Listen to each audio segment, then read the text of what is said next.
Weekly look at the intricacies of life here in France, and today we're going to focus on something fun. That's French music. Now, June 21st marks the annual celebration of music called the Fête de la Musique.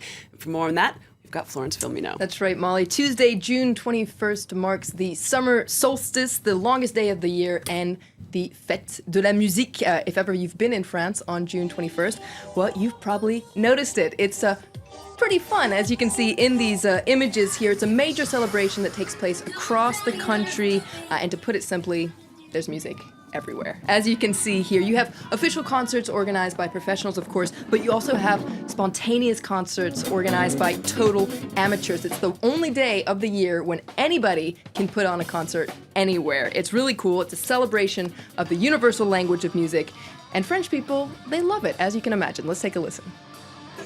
Whether you're black, white, Arabic, Asian, it's a melting pot. That's what Paris is. Paris is la fête de la musique. I like the small improvised concerts in the streets, not the big official stages. For me, that's the spirit of the Fête de la Musique. Anybody can set up on a street corner and have their minute of fame. Everyone can play, whether or not they're any good. It's great. You're exposed to an audience that wouldn't come to your concert otherwise. They're in the street going about their business, and suddenly they hear your music and stop and listen, and if they like it, they spread the word.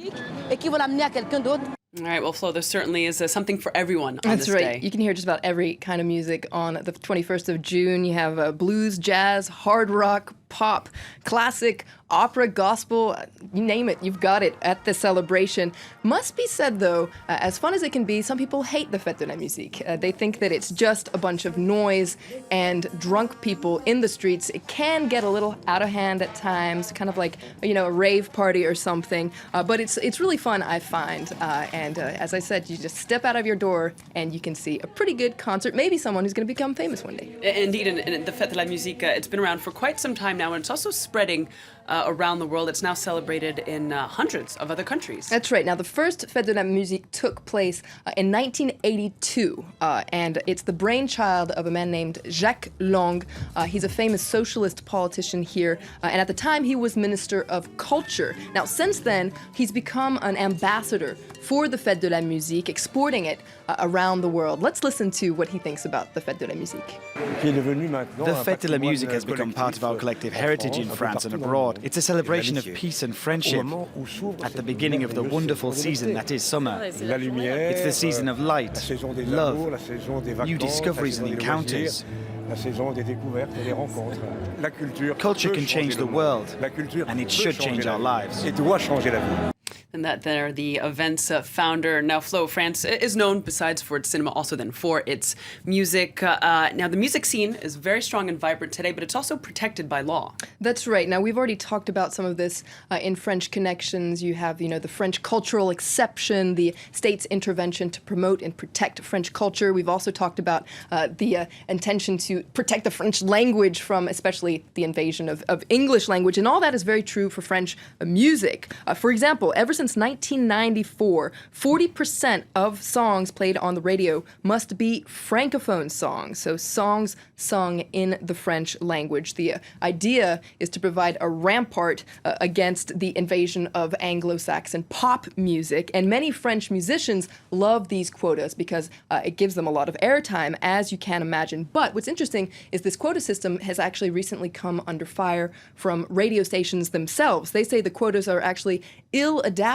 to the evolution, essentially, of the music sector in France. And it must be said that French music has evolved a lot over time. According to a recent study, between 2003 and 2014, the number of francophone albums dropped 66%. That's a huge amount. It's very popular these days to sing in English for French bands. You just have to look at the official Eurocup song by the DJ David Guetta. It's called This One's For You, the English title, and it's sung in English. Well, we've also got the government then that's accusing radio stations of cheating this quota system. That's right. The government says that radios aren't doing enough to promote the diversity of French music. Essentially, they just plug a very small number of hit songs in French to fill the quota. So that's great for the artists that get this airtime, but it's pretty bad for the rest of French artists. And radio programmers say they want this quota system to be eased so that they can promote music that's made in France, but that's not necessarily sung in French. And many French bands feel the same way. They feel like they're pressured to sing in French to get radio time, because if not, well, they have to compete with people like Rihanna and Beyonce to get radio time. And as you can imagine, that's pretty tough. Well, Flo, we can't talk about music, French music, without talking about one artist, and that is definitely Johnny Hallyday, who, of course, sings in French. That's right, and this is definitely a particularity about France, the love of Johnny Hallyday, or Johnny. He is so important here that I have made him our word du jour today. Now, people are always asking me, what in the world is the deal with Johnny Hallyday? Who is he? Well, he's kind of the French Elvis. He made rock and roll and the blues very famous here in France. He's much more than just a celebrity, though. He's really one of France's favorite people in the world, it must be said. Now, what's interesting is his real name is Jean-Philippe Smet, not at all Johnny Hallyday, but he's had an incredible career, very prolific. It's lasted more than 55 years. He's sold hundreds of millions of discs, produced over 50 albums, and he just celebrated his 73rd birthday this week. So happy birthday, Johnny Hallyday. Maybe he'll put on a special show for the Fête de la Musique, and as you said, he'll definitely be singing in French. Indeed. All right, Flo, thank you very much for that. And that was indeed French Connections. If you have any other questions you'd like us to answer, be sure to tweet Flo at Flo VILLEMINOT. You can always check out the previous shows on our website, France24.com.